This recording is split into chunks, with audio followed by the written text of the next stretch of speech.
Why don't we know? We just watched Scott yesterday, Yap City. We just watched him yesterday. No, I am speaking of the Fat Electrician. Talking about how the America obliterated half of North Vietnam's MiG fleet in 13 minutes.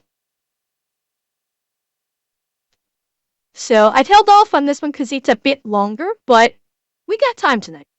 We got some time. So we're gonna do this one. So chat.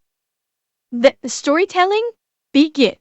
Ah yes, that time during the Vietnam War where the United States Air Force finally agreed to let a double fighter ace pilot from World War II run the show, he then immediately saw to the destruction of over half of North Vietnam's state-of-the-art fighter jets, and he did it in 13 minutes. Today we're talking about Operation Bolo, one of the greatest ruses in military history, but first, a word from our sponsor. When I told you to get a hobby, this isn't what I meant. You said I could pick up fishing. Not like this. Why? To get out of my hair. I don't know why she's mad. This is way better than real fishing. Fishing Clash lets you catch way more fish than you ever could in real life from locations all across the world from the comfort of your own home. Not only that, the game's completely customizable, allowing you to unlock and upgrade all of your equipment and even building your own fishing village. They also have daily and weekly events allowing you to compete against other people. You can also join a clan and play with your friends. They also just partnered with Major League Fishing to sponsor the Angler of the I'm Year glad he Awards. doesn't do So if you these guys wanna kind give a of try, there's a QR code right there, as well as things a link anymore. and a gift code down below. When you use my gift code FATFISH, you're gonna get General $20 Olds? worth of free Okay. equipment and power-ups, as well as a one-of-a-kind avatar. I'm guessing Now he's I'm gonna in get this back to video, fishing. Falcon. He's never gonna get out of this house. We're never gonna have a minute by ourselves. Unless he leaves that room. I know how to get him out of this house. Finally some peace and quiet. Everybody else is freezing their ass off in their ice fishing huts, and I'm catching more fish than them inside my own house. Oh, Nicholas. Yes? What's your discount code for that little game? Fat fish, why? Because I've decided to join you. I gotta go mow the lawn. What? But it's winter out. Let's see this little game. Wait. Nick. My brother in Christ. You're going to say I gotta mow the lawn when she's presenting like this for you. Game. Fat. I gotta go mow the lawn. What? Seriously, But it's winter out. your wife Let's see is this little presenting. game.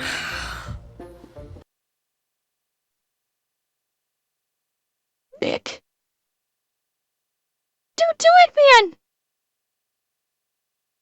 Cause she actually changed shirts. She's now presenting. Take the hint, man. Ooh. Cast. Release.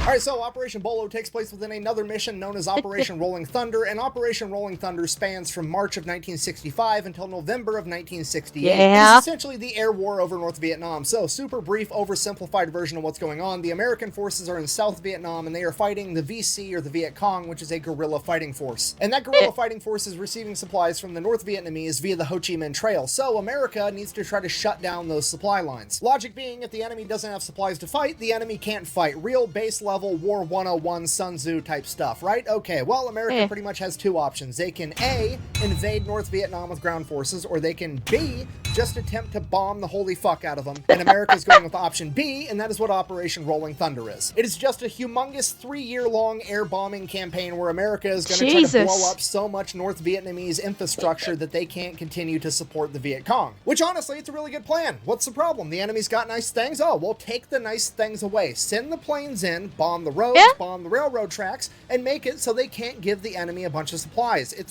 It's good. It should work. And then That's sad. I think I know where this is going.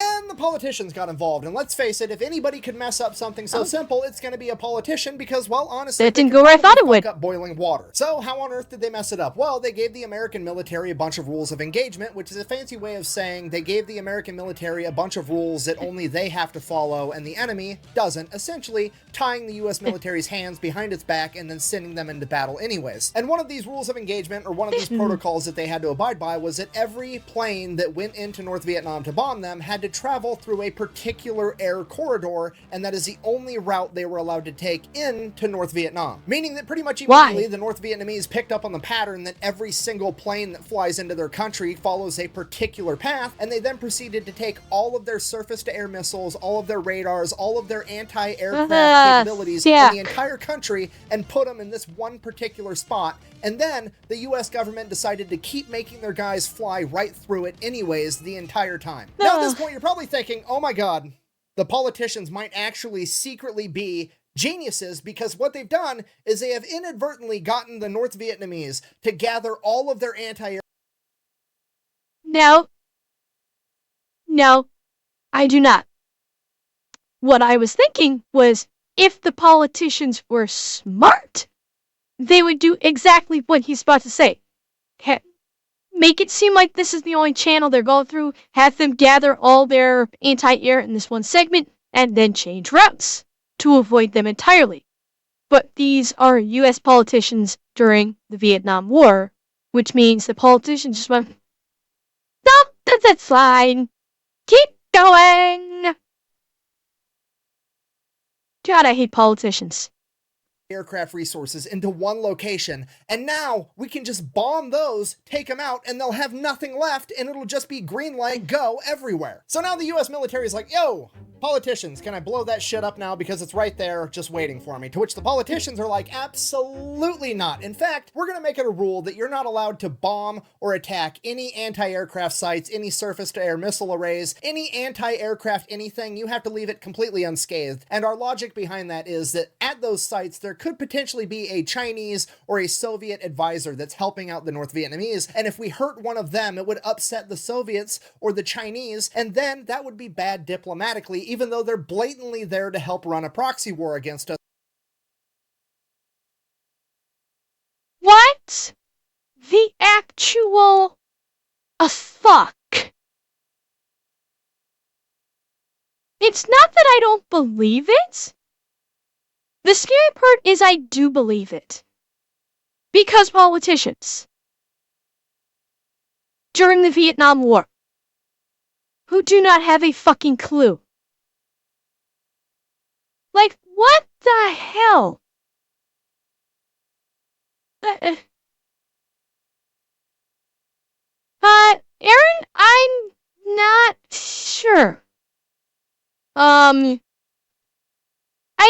Wasn't there, like, wasn't this thing like Nixon, wasn't there a theory that Nixon started the Vietnam conflict, or Nixon got the US involved in the Vietnam conflict just so he could win the election or something like that? My history is escaping me. Kennedy? I thought it was Nixon. Or was it Nixon kept the US in the Vietnam War? Why? I'm thinking there was something with Nixon keeping the US in the Vietnam War about something. He left. Why am I? Where did I come up with?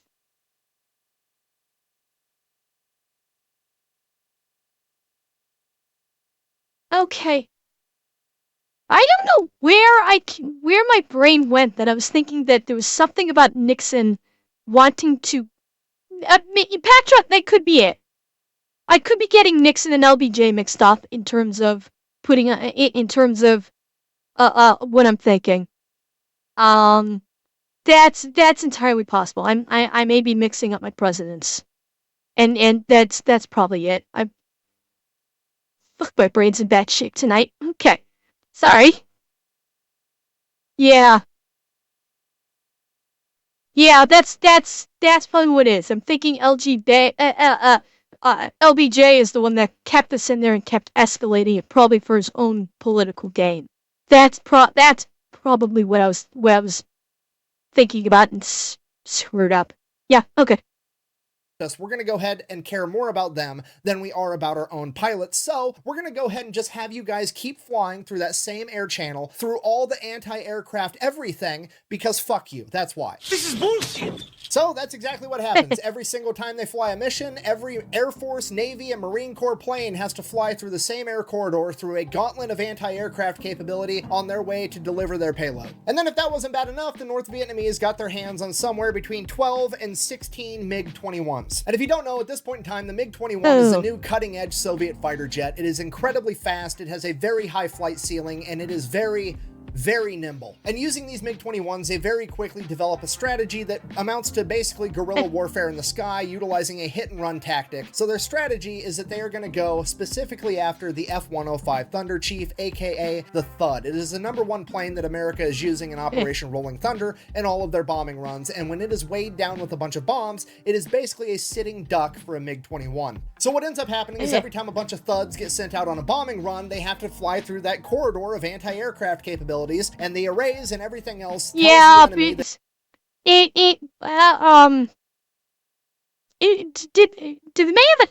it have a 20 millimeter? Shit, I can't remember what it had.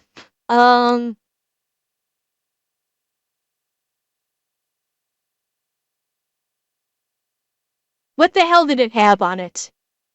23 millimeter. Okay, 23 millimeter. I was close. that it's a bunch of F-105s going on a bombing run, so they scramble the MiG-21s, they go up there, they intercept these F-105s, at which point one of two things can happen. The F-105s can continue on their bombing run and most likely get shot down by the MiG-21s, or they can drop their payload just over the jungle randomly in the middle of nowhere, not on target, and then make an escape and live. And bear in mind, the North Vietnamese only have a couple of these fighter jets, and they're fighting a war of attrition against a much larger industrial force like America, so they are Okay, more house than guest, happy have a to good send a plane night. up there, burn Thanks a for little bit coming. of fuel, get the Americans to drop tens or hundreds or millions of dollars worth of bombs on the middle of nothing, waste all their money, waste all their time, and then take their planes and land. They don't need to go out there and waste all their missiles and risk their planes. They're just going to get the Americans to waste all of their bombs on nothing. And I know what you're thinking. That seems like a pretty easy problem. What if we just bombed the MiGs while they were on the ground? Or what if we bombed the airfields that they were coming from? That way they couldn't even take off. Well, luckily we have politicians to step in and tell us once again, Oh, they're fuck. not allowed to bomb those either because there could potentially be an advisor from China or the USSR there. So leave those alone too. You're only allowed to take. No, God! No, God, please, no! No! No! No! Fuck me in the gotas. Yeah, Pactra. Yeah. This is exactly why Vietnam was a Mongolian clusterfuck. Because you had a bunch of fucking pencil neck geeks that do not know fuck all about combat and war, telling the fucking generals who this is what they fucking do, how to do their job. Yeah, Yard Dog? I mean, I think that's why a lot of generals are yeah, I think that maybe the operating statuses of a lot of generals. With any conflict, they want to get in, fuck shit up, and get it done before the politicians their brains can act, that the hamster can build up speed in their brains and they can actually start forming coherent thoughts, which are going to harm the military anyway. Holy fuck. Take out enemy planes when they're in the air. To which the US military is like, okay, I guess we'll do literally the only thing we can do. We'll just send up our fighter jet, the F-4 Phantom II, and try to go toe-to-toe with the MiGs. Okay, so the stage is set. We have one of the sexiest airplanes of all time, the American F-4 Phantom II, going toe-to-toe with the Soviet MiG-21. Okay, here's what I need you to understand about this matchup. This is pretty much the golden era of military planes, okay, in my opinion. It's right before stealth technology came out and planes started to get a little bit slower because they could be sneaky. Now, no, planes built during this period were just straight up Let's be fast as fuck and carry a ton of firepower. Eh, It's the hot rod era of military planes. And both of these Yep. planes are built on that doctrine. The F-4 Phantom tops out at like 1,400 miles an hour. The MiG-21 tops out at like 1,300 miles an hour. The F-4 Phantom is like twice the size of the MiG-21. It's got a way bigger fuel tank. It's got way more range. It can carry a lot more payload. The MiG-21, on the other hand, it's a lot smaller. It's a lot lighter. It's nimbler, but it doesn't have as much range. So the MiG-21 in an up-close dogfight is probably going to be better with its gun, Falcon. whereas the F-4 Phantom, not Okay, Falcon? Gotta ask. Oh, wait, never mind. Wait. So, okay, Falcon, I gotta ask. I'm guessing you saw not only the F-4s flying in Ohio where you grew up, I'm guessing you saw you saw other aircraft flying. Was that the inspiration for your Twitch name? By chance? Seeing, being exposed to all those military aircraft when you were growing up?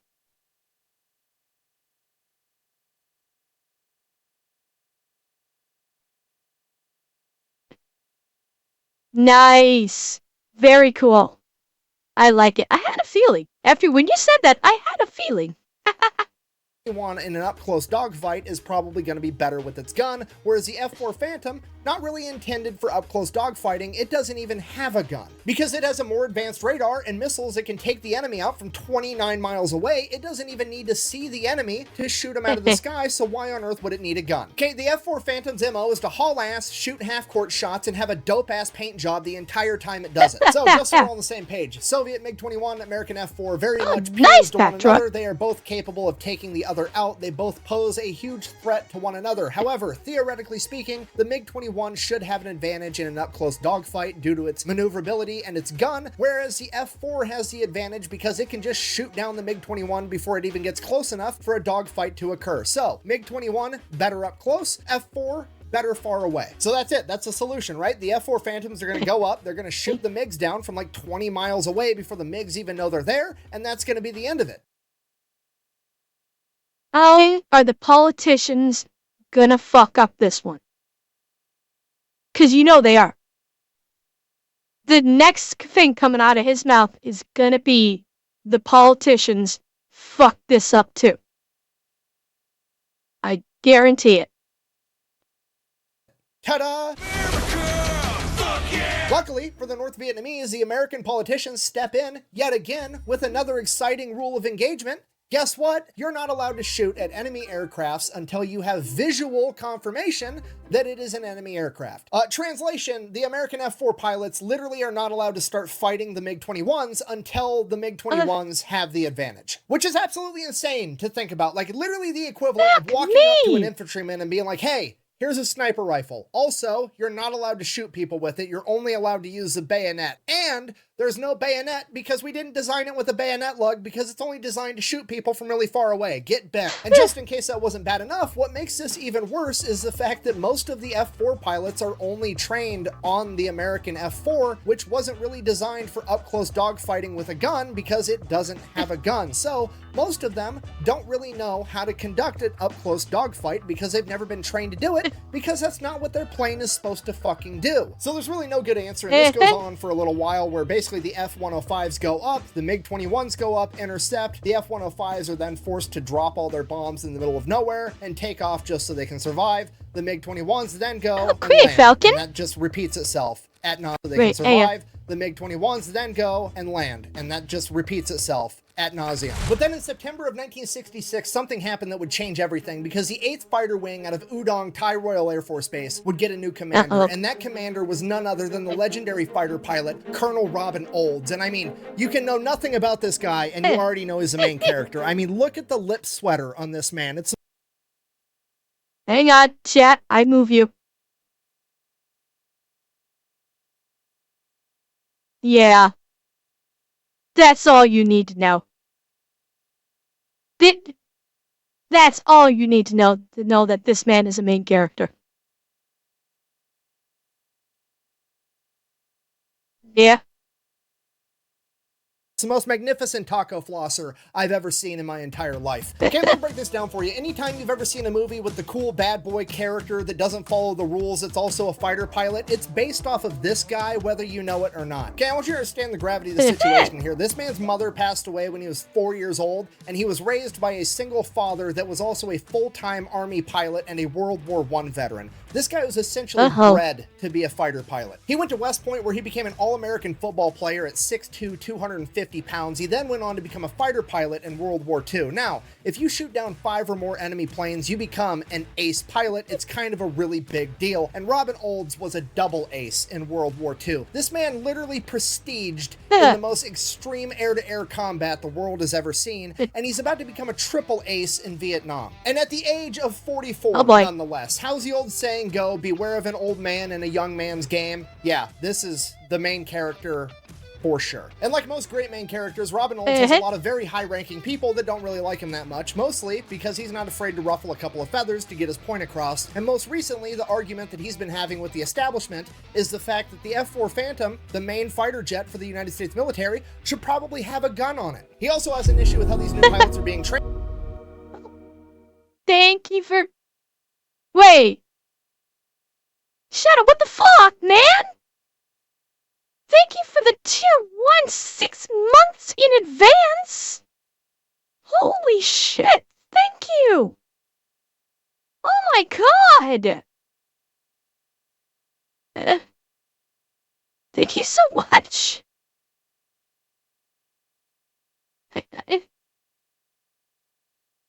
don't know what more to say. I don't know that anybody's ever subscribed 6 months in advance to me. Oh my... Thank you. Thank you so much.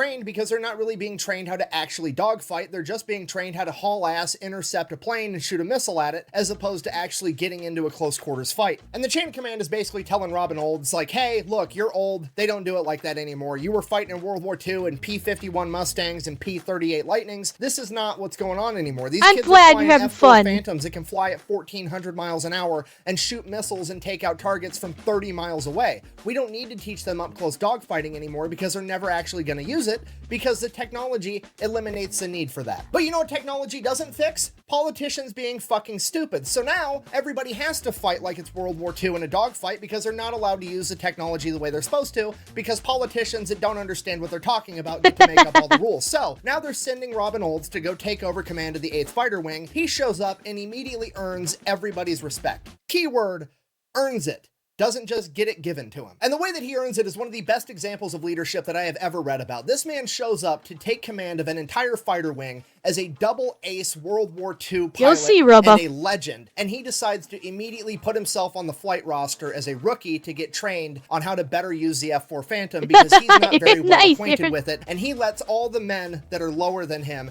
train him on this plane. He didn't come in all cocky. He wasn't some arrogant prick. He just admitted, hey, I've been doing this for a long time. I've flown a lot of planes. I'm not super great with the F-4 Phantom. I need to get great with it so I can lead you guys. And that's exactly what he did. And it immediately earned him all the respect in the world. So Robin takes some time to get acquainted with the F-4 Phantom, and within a couple of weeks, he's already flying the plane better than most of the trainers. So now that Robin Olds is caught up on the F-4 Phantom to where all of his... You know what? This made me think that Nick has talked about these great war heroes. And he's talked about how these great war heroes earned the respect of their peers and their subordinates by the way they behaved, by treating their peers and their subordinates respectfully, by showcasing his respect for them, understanding himself and understanding that when you're coming in fresh to something you do not know, even if the person's of lower ranking, they may be more knowledgeable on the subject than you are, and to request their assistance to improve oneself. There's so many war stories, war hero stories like this. And it begs the question, like, I would love for Nick to be able to do these kinds of presentations to people in the military, like leaders and commanders, for him to speak to these individuals in the military so they can see that this is what true soldiers, this is what true airmen, this is what true Marines do to not only be great, but to earn the well-deserved respect of those you are fighting alongside. Because it's not just simply the stories themselves, which are powerful, the way in which he tells these stories are so engaging. Like, he would be a fantastic public speaker to military units, and to, like, I know he never would do it, and I do not blame him 1 second, but to the politicians, to try and beat some fucking sense into them. Granted, I know that is a fruitless endeavor. It's a pipe dream. I know this.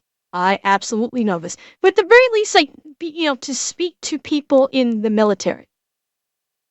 Atanashi, you are probably very correct. I suspect that a lot of them, if they're able to, do watch his videos. But I think what he could teach to service members, like if he did like in-person talks, I think that would be more potent. I do. I think if he was actually to do in-person, taught, like, for the lack of a better term, TED Talks with people in the military, I think that would be even more powerful. And, he could reach a lot of people and change the mindsets of a lot of servicemen and women with the stories he tells and the way he's able to tell them. Yeah, and that's what they were saying. That's what Atanashi was saying, Steam Train, is that, like, he already does kind of on YouTube. I think doing it in person would add an extra layer of impact to these stories and to these lessons. That's what I'm saying. It's one thing to watch it on YouTube. To have someone in person actively engaging with you in person on this, it does make a difference. Barb, if you're referring to the subscriptions in Twitch, largely it has to do with emotes, which, chat, I will be receiving in a day or two. Oh, I know about the Unsubscribed Podcast, Dean. I am very familiar with Unsubscribed Podcast. Yes. But yeah, Barb, in 1 or 2 days, you will see what there are certain emotes you get at tier 1, tier 2, and tier 3. Which you will see showcased in about a day or two. And yeah, the channel point multiplier changes. As guys are, he is now going to teach these young whippersnappers how to dogfight like it's World War II. And this is like the cool moment from all the movies where old schools teach a new school how to get shit done anyways, okay? This is Rocky teaching Adonis Creed how to box. This is Doc teaching Lightning McQueen that sometimes you gotta turn right to go left. Oh.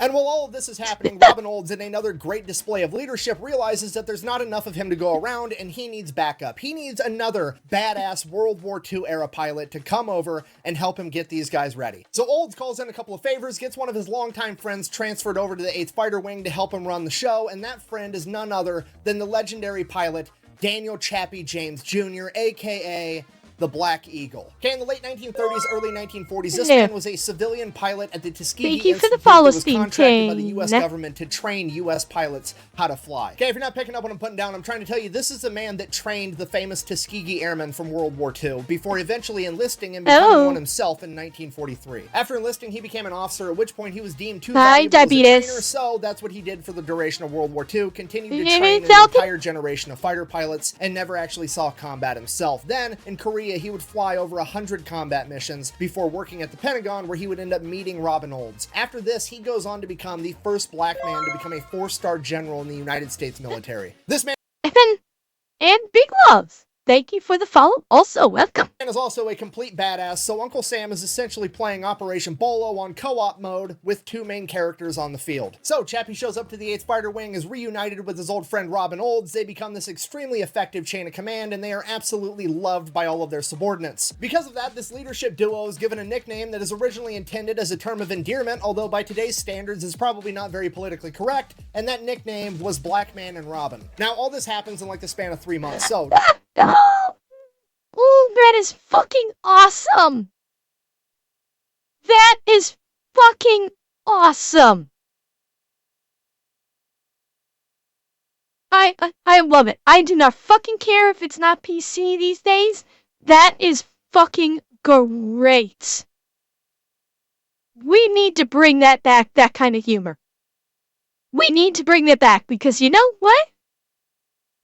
It wasn't used as a criticism or anything racist like anybody would want to think.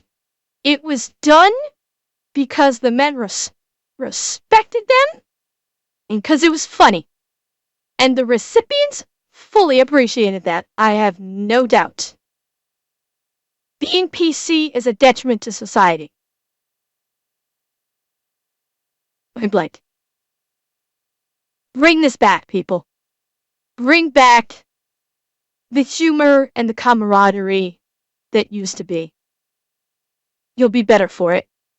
December 1966, they're running combat operations, and Robin Olds finally gets an idea of how to Wait. Okay, Salkin, it's been a while since I've seen Iron Eagle. Was that Louis Gossett Jr.'s character?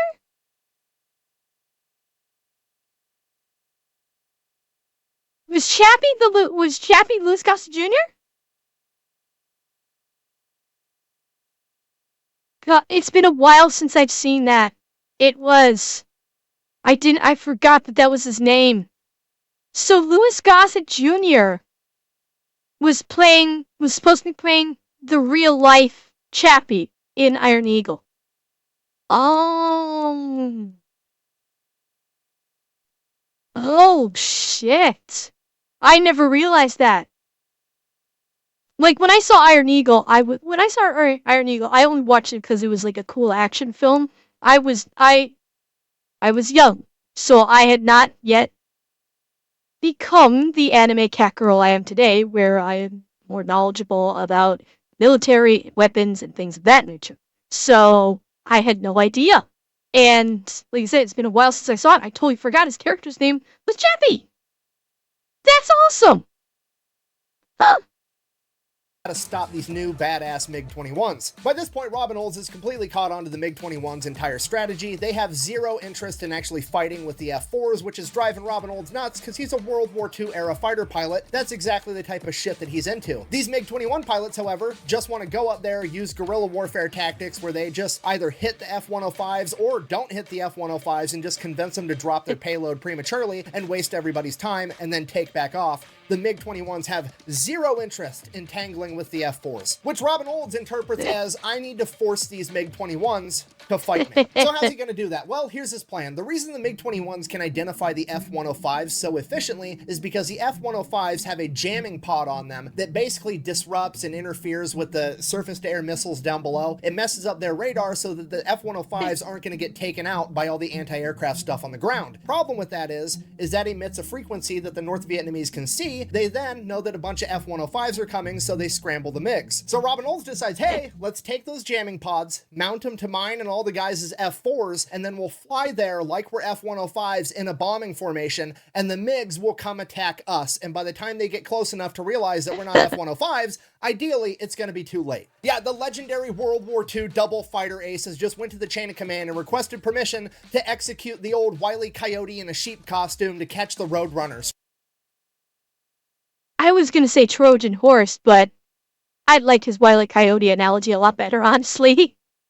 Yeah, Canito. Yeah, I don't have that. I should put that on my soundboard. Yeah, Admiral Akbar incarnate. Strategy. Now, probably gonna work, but there are a bunch of problems with this idea. Biggest problem right out of the gate is this doesn't solve the issue with rules of engagement, because remember, you're not allowed to fire on the enemy until you have visual confirmation that it is your enemy, and by then, the MiG-21s have an edge in air-to-air combat. Okay, not a big deal though, because Robin has a two-step plan for that as well. Okay, step number one, he knows that they only have 12 to 16 MiG-21s, so he's just gonna roll in with 28 F-4s, okay? Just completely overwhelm them, even if they do have an edge in air-to-air combat. Okay, step number two, which is quite frankly the big ask, he wants the entire US military to shut down all air operations over Southeast Asia while he conducts this operation. He wants the Army, the Air Force, the Navy, the Marine Corps, none of them to have any birds in the sky whatsoever. And his reason for that is so that he can bypass the rules of engagement. You see, the only reason the politicians are enforcing that rule of engagement where you have to have visual confirmation before you fire on an enemy plane is because there's a ton of planes in the air over Southeast Asia at all times, and Vietnam is already super controversial over in America, and the last thing the politicians want to have to deal with is headlines that an American plane shot down another American plane, so they just made the rule you're not allowed to shoot at anything unless you can visually see 100% for certain that it is in fact an enemy. So, if Robin can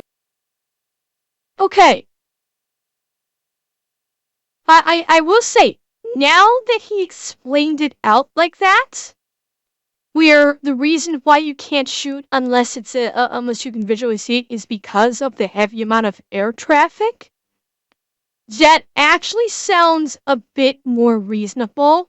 It's still not a good solution, but I can kind of see the rationalization behind it. I think there could have easily been a number of workarounds that could have been facilitated quite easily. But at its core, at its core, I can kind of see the if flawed logic to it. So, a tiny little guinea. Again, there was probably a number of workarounds that could have easily been implemented. Very easily. Can make sure that the only planes in the sky are his guys and the enemy, he should be able to go bombs away the entire time and not have to worry about it. So obviously, this is a massive request, and the chain of command says yes. You son of a bitch. Okay, so now the last thing we got to figure out, how do we make sure that these MiG-21s don't slip away? Because they're so nimble and they're so fast, they could pull a tight maneuver and be back at base before we're going to be able to catch them. So, how are we going to prevent that? As soon as the MiG-21s take off and get in the air, they're going to... Kanito, out of all of the aircraft combat movie scenes, you could have quoted, you're gonna quote ID4? Really? An interesting choice. That is an interesting choice. ID4 was fun. The first ID4 was definitely fun. I'm not even gonna talk about insurrection. Yeah. I think it was called Insurrection. Yeah, the second Independence Day. Send half of the F-4s to haul ass past the entire future battlefield, and they're just going to do hot laps around the enemy airfield, making it so the Empire maneuver and be back at base before we're going to be able to catch them. So, how are we going to prevent that? As soon as the MiG-21s take off and get in the air, they're going to send half of the F-4s to haul ass past the entire future battlefield, and they're just going to do hot laps around the enemy airfield, making it so the enemy can't go to land without fighting through those F-4s first, which effectively is going to give the pilots of the MiG-21s two options. They can stand and fight the F-4s, retreat, and fight the other F-4s, or they can retreat, have nowhere to land, and eventually run out of gas. And remember, the F-4s have a much larger gas tank, so they are definitely going to run out of gas first. So it's a perfect plan. There's just one small problem left. How are we going to know when the MiG-21s take off and leave the airfield? Because if we send the F-4s out too soon, then the MiG-21s won't take off at all, and then we can't bomb them on the ground, and it defeats the entire purpose of the mission. Easy problem to solve. We're going to get two spy planes, the C-130B2, aka the Silver Dawn. At this point current time, it is a state-of-the-art electronic warfare spy plane, and it's going to be able to receive all the enemy radio transmissions, so they're going to be able to tell as soon as the enemy MiG-21s take off. And obviously, given the fact that that was such an easy problem to solve, bureaucracy is obviously going to step in and make it extremely difficult, because the US military only has like 20 of these Silver Dawn spy planes, and while they are technically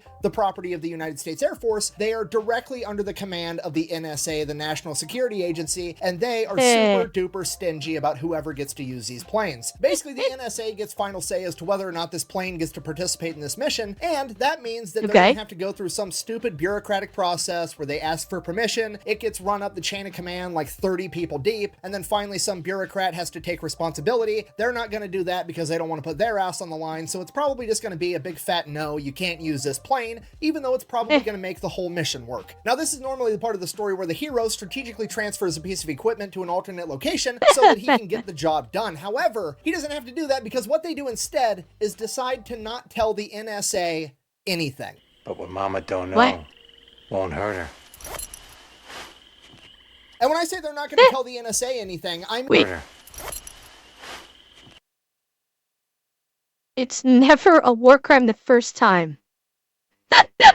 And when I say they're not going to tell the NSA anything, I mean they are somehow going to keep it a secret from the NSA, the whole part of the story where the Navy, the Marine Corps, the Air Force, and the Army ground every single bird that's not on this mission. They're going to somehow keep that a secret from the fucking spy agency so that they go ahead and send up their 2 Silver Dawns doing hot laps around the Gulf of Tonkin that they have going around every single day, so that those 2 planes are in the air participating on this mission, whether the NSA knows it or not. And then as soon as the mission kicks off, they're going to radio over to them and just have them tell them whether or not the MiG-21s took off. It's both genius and hilarious because now, even if the NSA does find out after the fact and get all pissed off, all the Air Force chain of command has to do is be like, oh, you guys didn't get that memo? We sent it. At which point they're basically going to be forced to just drop the issue because none of them are going to want to take responsibility for not passing along the memo that never actually got sent. So that's it. This mission gets approved. Operation Bolo is gonna happen. So they hurry up. They get all the jamming pods off of F-105s. They mount them on the F-4s. And while that's going on, they schedule it with the entire U.S. military, all 4 branches, that nobody is to have planes in the air on January 2nd, 1967, except for the NSA, of course. Somebody forgot to tell them. So January 2nd rolls around. The Silver Dawn spy planes are already in the air. The F-4s are on the airstrip with the jamming pods mounted and they're ready to go. And it's fucking cloudy and overcast out, which is not good for this entire mission. But also, fuck it. There's nothing they can do. They have to run this mission right now. They shut down the skies over all of Southeast Asia to get this shit done. It has to happen right now or it's never gonna happen. But I mean, hey, it should all work out. I mean, even inside of The Art of War, Sun Tzu once said, and I quote, "You can plan a pretty picnic, but you can't predict the weather." Wait a minute. How did the lyrics to Miss Jackson get inside of my Sun Tzu book? I guess I was Andre 3000. I apologize.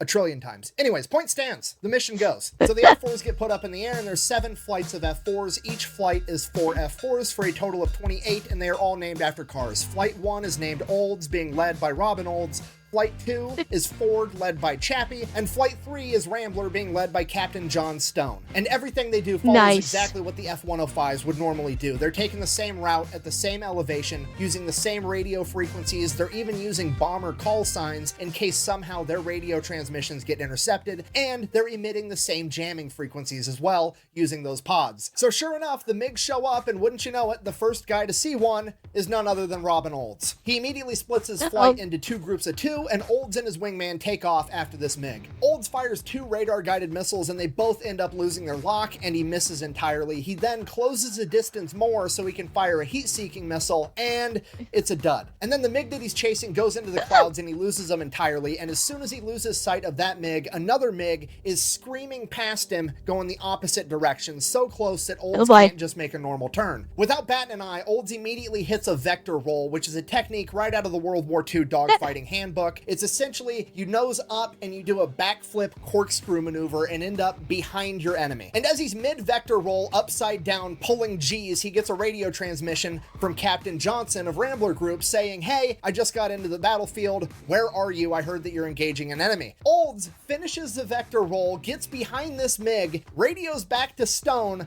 finds your own, and then fires a missile and blows up the first MiG-21. At this point, the rest of the MiGs kind of figure out that the Americans have tricked them, and they are now basically locked inside of the Thunderdome, and they're going to have to fight their way out to have any chance at all, and the entire thing devolves into one enormous dogfight. And remember, the other 4 flights aren't there yet. They're lagging behind a couple of minutes, so we still just have the original 3 flights of Olds, Ford, and Rambler for a total of 12 F-4s going toe-to-toe with an unknown number of MiGs, potentially as many as 16. Now, cutting over to Ford flight, Chappie has a MiG on his tail. God, I wish I could be saying more about this, but I'm just fascinated by Nick's description of all this. I mean, when he starts talking about how these combat, like, especially with naval and aerial combats, when he starts getting into how the battles are happening, I'm just fascinated by what he says. I'm just like locked in, and I don't want to interrupt him. That it makes reacting to Nick difficult sometimes, because I do not want to interrupt him, because what he's saying it's entrancing, honestly. And he has no idea because his radio is malfunctioning and he can't hear his wingman telling him, hey, you have an enemy on your tail. So his wingman does the only thing he can think of. He handles it by himself. Bear in mind, it is Chappie, the MiG, and then his teammate. So his teammate can't fire any missiles because he can't risk that missile accidentally locking onto Chappie. So he has to perform another vector roll. He noses up, does a corkscrew, backflips, and that puts him 90 degrees from where he was previously. So now he's coming this way towards the enemy, and he fires heat-seeking missiles and blows up the MiG-21 behind Chappie without Chappie even knowing that it happened. Chappie then immediately engages 2 MiGs that are directly in front of him, and while that's going on, cutting back over to Olds, his wingman informs him that, hey, his secondary fuel tank isn't feeding fuel for some reason, so he's already low on fuel. They're 5 minutes into this dogfight, and Robin Olds makes the call that he is going to escort his wingman out of the target area and back to the airfield, which is yet again another phenomenal display of leadership. He could have ordered somebody else to do it, so he could have stayed in the fight and soaked up more kills and padded his stats, but no, he did it himself. For the next 8 minutes, the remaining 10 F-4s and... Again, this is the kind of stuff that needs to be taught to command in the modern military. These stories need to be told to anyone who is considered in a leadership position or in a command position in the military. Your wingman needs an escort back. Your wingman. Just because you have authority doesn't mean you tell some lower rank peon, you deal with it, I want to stay and do the fun stuff. In that combat situation, other than directing your pilot somewhere, you're all in the same boat. You're in the heat of combat, you are equal brothers when you're in the heat of combat. And that's why I said it before and I say it now. This shit needs to be taught in NCO schools and officer schools. These stories need to be told. Because we, as a military, and I'm talking US and Canadian, this needs to come back. This 100%, this mentality needs to come back.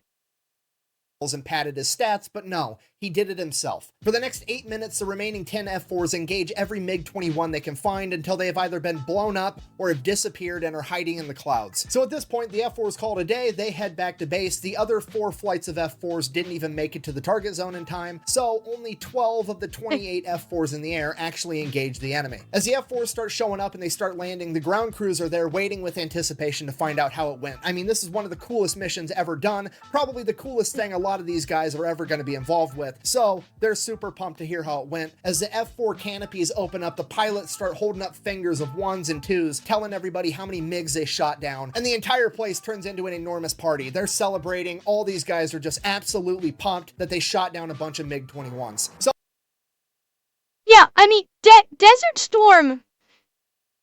Desert Storm was so effective because it was an incredibly fast striking conflict. When Desert Storm happened, number one, the military got in fast and started fighting fast. But it was also, to my knowledge, the first major use of smart technology, which you saw on all of the news, like the smart bombs, that one smart bomb going down the chimney, you know, was on fucking repeat on the news for months long.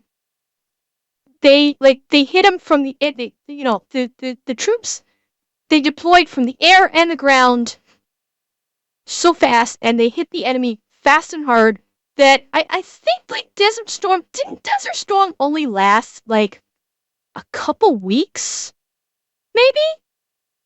Maybe like a month or two? Like Desert Storm was there and done really fucking fast. Because they basically did, because the US actually utilized their first strike capabilities. And used it to great effectiveness. Yeah, it was a little over 4 years, so yeah, about 2 months. Roughly month and a half, 2 months. Because, and again, like, this is what happens when the military can be the military, and they don't have a bunch of suits up their ass ankle deep from the get-go. You let the military be the military, do their thing, do what they were trained to do, they'll get shit done. Yeah, exactly, Barb. The politicians can set the objective. Here's the objective. We need this to happen. This is what we want to have happen. Let the military go from there. And it's never going to happen because what occurs is when the conflict starts, now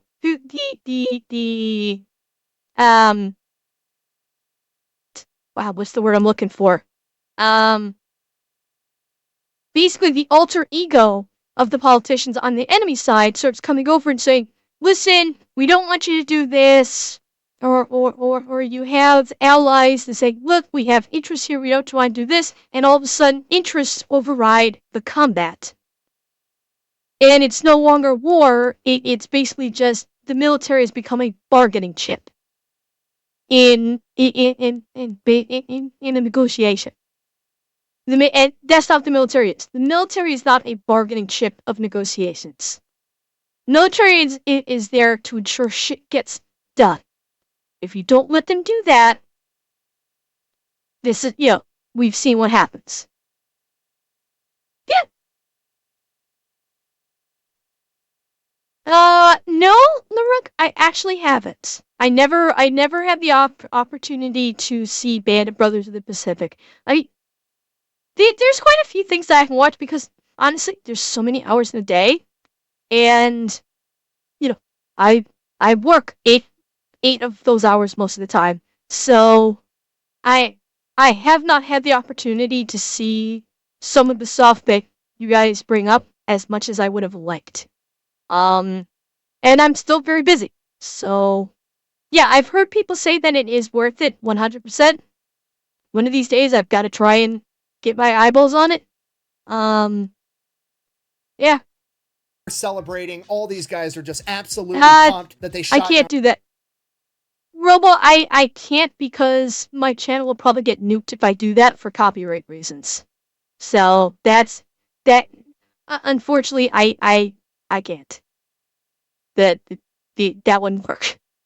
A bunch of MiG-21s. So they debrief, trying to figure out everything that happened in this 13 minutes of absolute chaos, and first and foremost, the best news, not a single American pilot got shot down. Then they figure out that they for sure shot down 7 MiG-21s with an additional 2 probable for a total of as many as 9, and bear in mind that the North Vietnamese only had somewhere between 12 and 16 to begin with. So at worst, Operation Bolo has effectively destroyed at least half of North Vietnam's MiG-21 fleet. Okay, and there's always going to be that one guy in the comments section like, Buh! I can't believe you made an entire video about them only shooting down 7 aircrafts. Buh! Okay, first of all, this isn't a video game, this is real life, and going 7-0 against peer aircrafts is absolutely incredible. Secondly, in a way, Operation Bolo didn't just destroy half of the enemy MiG-21 fleet, it also destroyed their entire fleet's operational capability, and that is because now they can't make a mistake like that again because they've lost half of their fucking planes. If they do that, they won't have any. In addition to that, now, they have no way of knowing if it's actually a bunch of F-105s are getting sent up to fight, or if it's another trap. So now the remaining MiG-21s are going to be infinitely more cautious and more sparingly used, which is going to save countless F-105s in the long run. So in conclusion, Operation Bolo has gone down in history as one of the most successful ruses of all time, and it serves as a shining example of why you should never underestimate a couple of old men in a young man's game. In addition to that, it also proved something that I previously thought to be impossible, that you can, in fact, overcome the stupidity of politicians. The bad news is you have to be a superhero level badass like Robin Olds or Daniel Chappie James Jr. Thank you for watching. Best way to support the channel is go buy some merch over thefatelectrician.com. Quack bang out. You look pretty hot. Oh, that's going on a blooper reel. Ask her, where are you? The response was, go find your own. I thought that was pretty selfish of him at the time, but there's plenty left. Deliberately planned fighter sweep went just as we'd hoped. The MiGs came up, the MiGs were aggressive, we tangled, they lost. Based. Fucking based man right there. Yep. It was just we thought. We fought. They lost. End of operation.